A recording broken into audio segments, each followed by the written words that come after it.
In this video, we are talking about linear inequalities applications, so it's taking it a little bit further than just graphing the linear inequalities.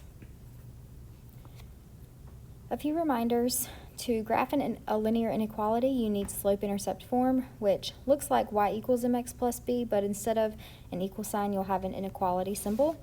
And that symbol tells you whether your line needs to be solid or dashed.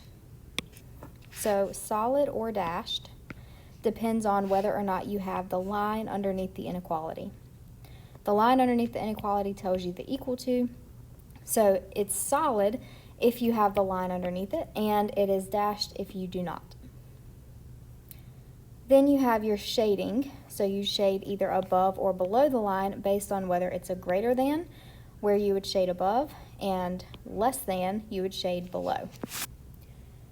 So in example 1, we have the graph of the linear inequality, and we want to know which inequality does the graph represent.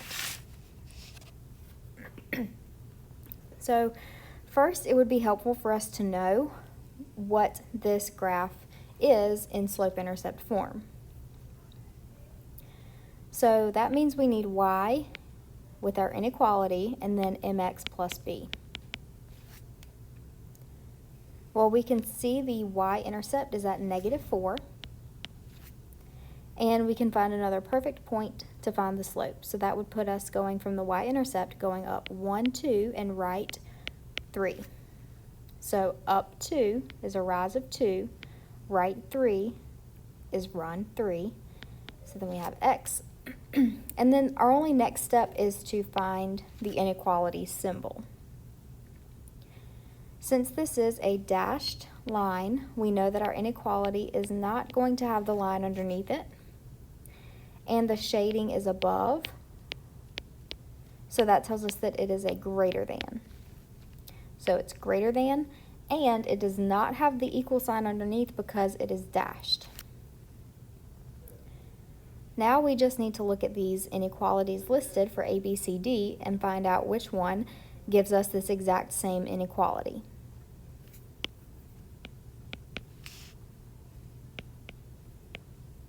And we'll just put this in slope-intercept form and see if we get the same thing. I like for the y to be on the left side, so I'm going to go ahead and move the y over. So I'm going to add 3y to both sides.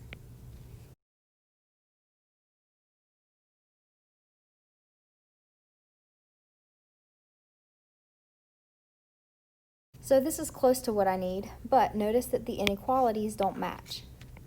So this graph for option A would be shaded below, which would be here. That's not what this graph shows us, so it's not A. So let's try this one.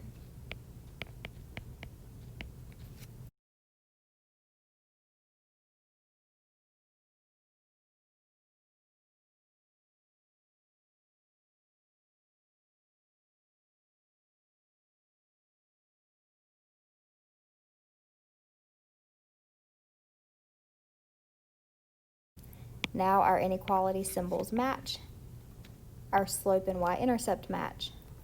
So this is the answer we were looking for.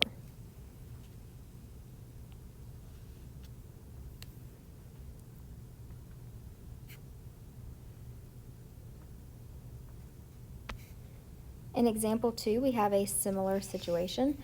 We want to find which inequality is represented by the graph. So we can start by writing the inequality of the graph using slope-intercept form. So we can start with the y-intercept, which is 2,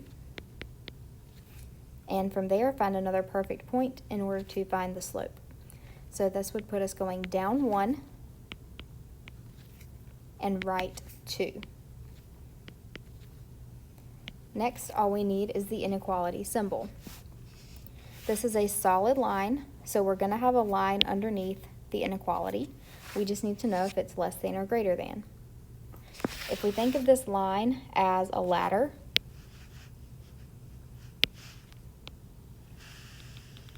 and I like to think of it as a ladder because you would always be walking on the top part. So this is not shaded above, it is shaded below.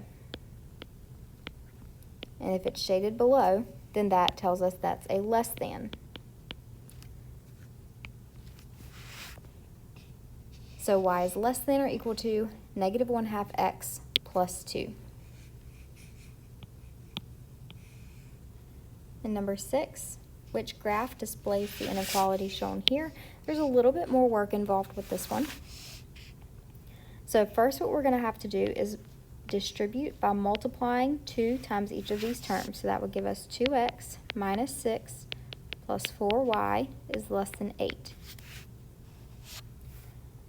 Okay, we're still trying to get y by itself. So what we can do, on the left we don't have any like terms, but what we can do is we can add 6 on both sides.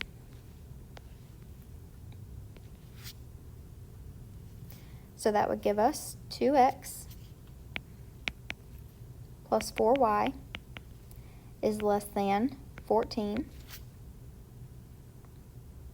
Now we need to move the x term by subtraction. So that would give us 4y is less than negative 2x plus 14. And finally divide by 4. So y, since we divided by a positive, it can stay a less than. Simplify. And then 14 over 4 just simplifies to 7 over 2. So we are looking for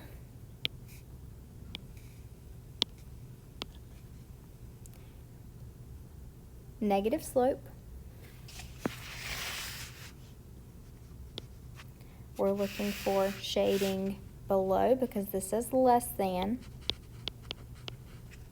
And we're looking for a dashed line because it doesn't have the line underneath the inequality. So dashed line puts us between B and C, so not A, not D because they're solid. Shading below, so if we look at B and we look at C, we're looking for shading below. So think about where you'd be on your ladder. Okay, below the ladder would be B.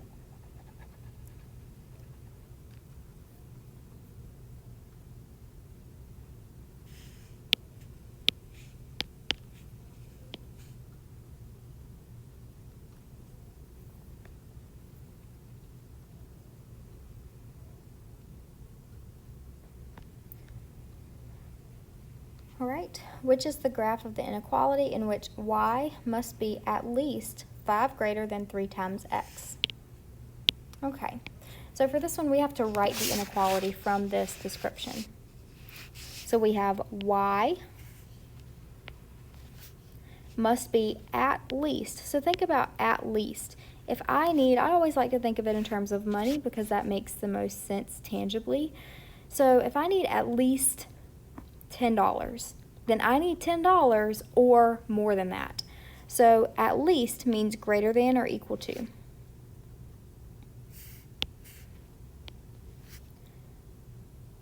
Okay, so y must be at least. So y must be greater than or equal to 5 greater than 3 times x.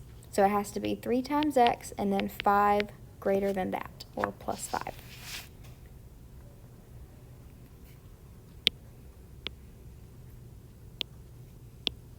Okay, so here it's already in slope-intercept form.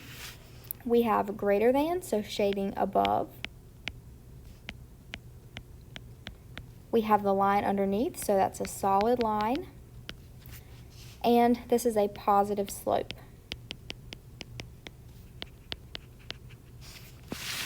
All right, well, it looks like all of these have positive slopes. All of them have solid lines, but they're not all the exact same line. So we need to make sure that we find the correct slope and y-intercept. Let's start with the y-intercept. We have a y-intercept of positive 5. So if I look at where positive 5 is on each of these graphs as a y-intercept, there are only 2 graphs that have positive 5 as a y-intercept. That's B and D. So A and C are not even options because they don't have the correct y-intercept. Then we need a slope of 3. So let's make sure that both of these have a slope of 3. Well, if I find another perfect point, I see one here for D, and I see one here for B. They appear to be the same, but let's just check. From this point, I would go up 1, 2, 3, right 1.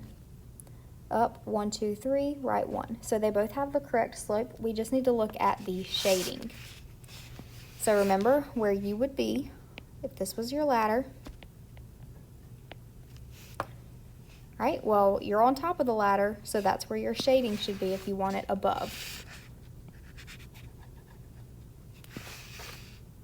So our answer would be D.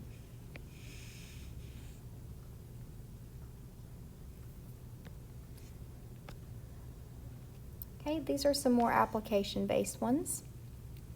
For number 9, it says which scenario could be modeled by the graph. So not only do we need to know what's the line of the graph, we need to know what scenario would represent the graph. So let's look at the graph and start with that. So we have a y-intercept at 5.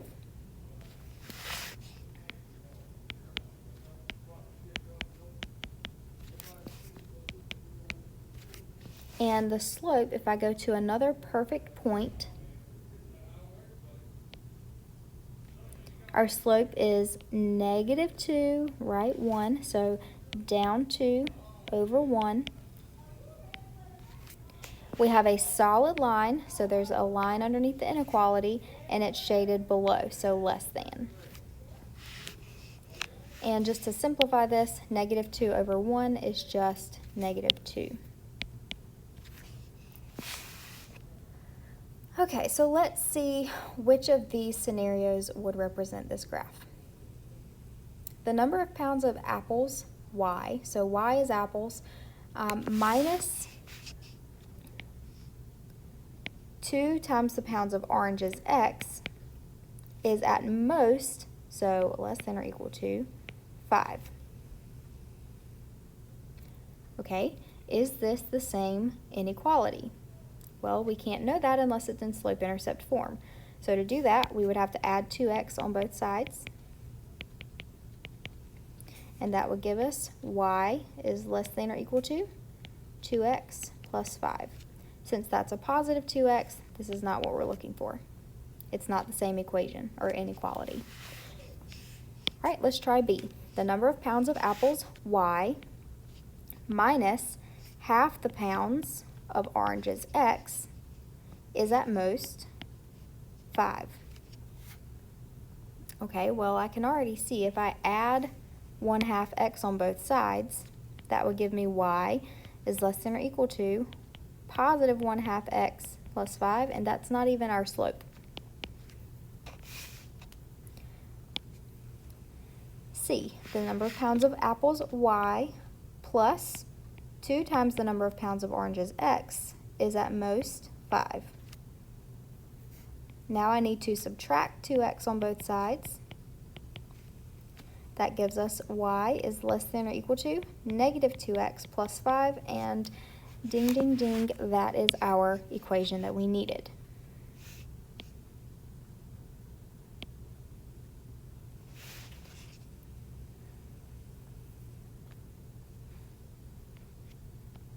In number 10, which of the following graphs represents the solution to the inequality x is greater than or equal to -2?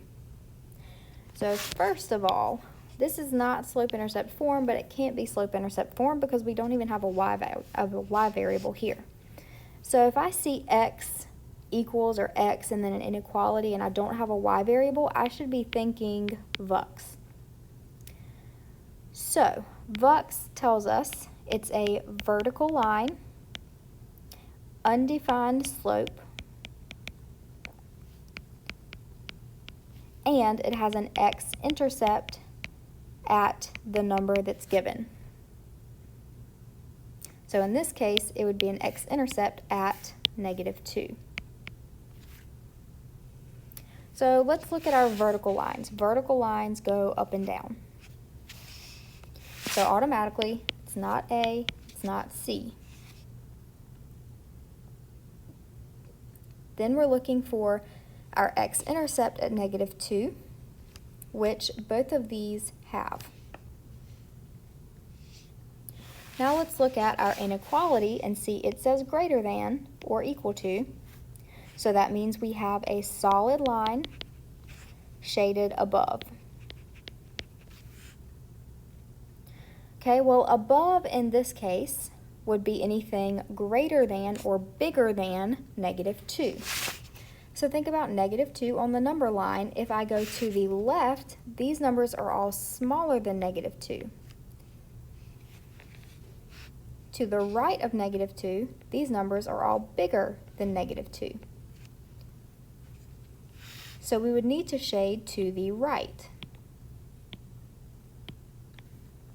So our solution set would be D.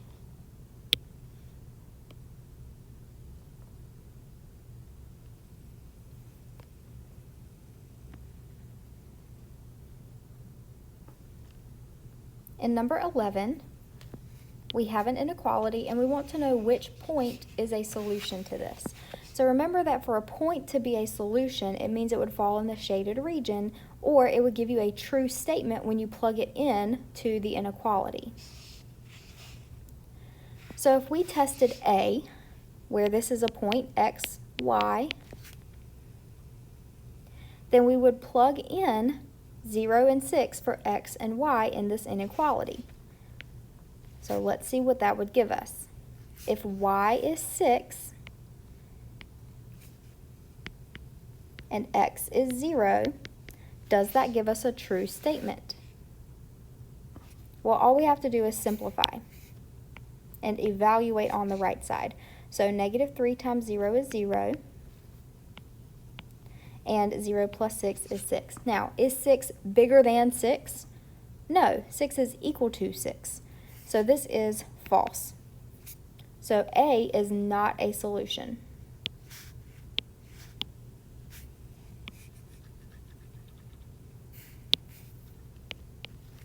Let's try B. If this is our xy point, we're going to plug in -2 for y, okay, and then we're going to plug in 1 for x. So is -2 greater than whatever this evaluates to? So -3 times 1 is -3, and then -3 plus 6 is +3. Is -2 bigger than 3? No. So again, this is not a solution because it gives us a false statement. Okay, again, xy point, we're going to plug this in. So if y is 2 and x is 1, does this give us a true statement? Is 2 greater than -3 plus 6?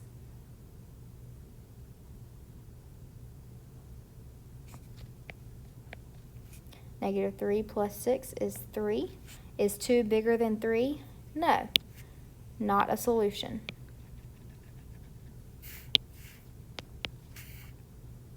Okay, D, we have x, y.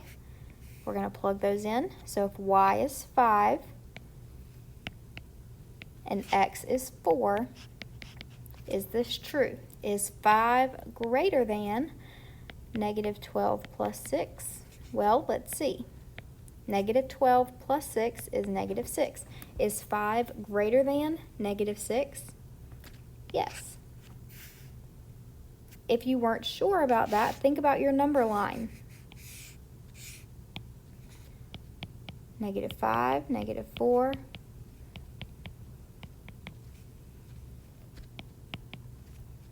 zero, 1, 2, 3, 4, 5. Well, 5 is way over here, -6 is way over here, and this is definitely more to the right. So our answer is D, because D, the point 4, 5, gives us a true statement, so that would be in the shaded region of the graph.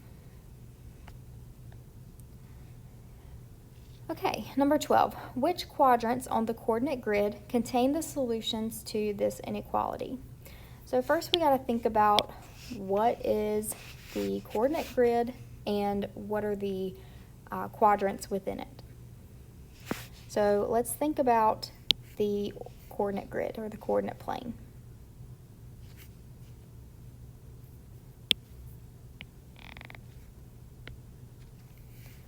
All right, we've got our grid, and it starts in the positive region, right? So these are all positive values here in the first quadrant, and then it moves counterclockwise from the left and goes around in a circle. So we have quadrant 1, and then it goes around like this. So quadrant 2, quadrant 3, and then finally quadrant 4.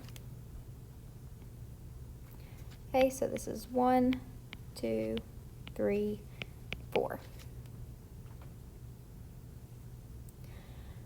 All right, so if we were to graph this inequality, well, first we have to graph it in slope-intercept form.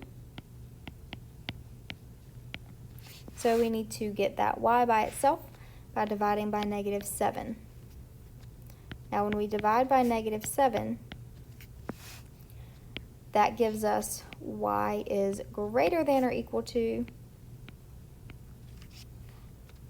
-8/7x, and then 56 divided by 7 is 8, +8.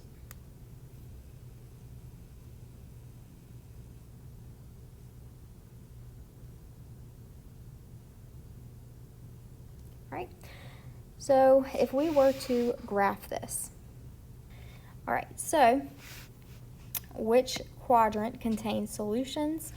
We have quadrant 1, which has solutions. Quadrant 2 has solutions. 3 does not. 4 has solutions.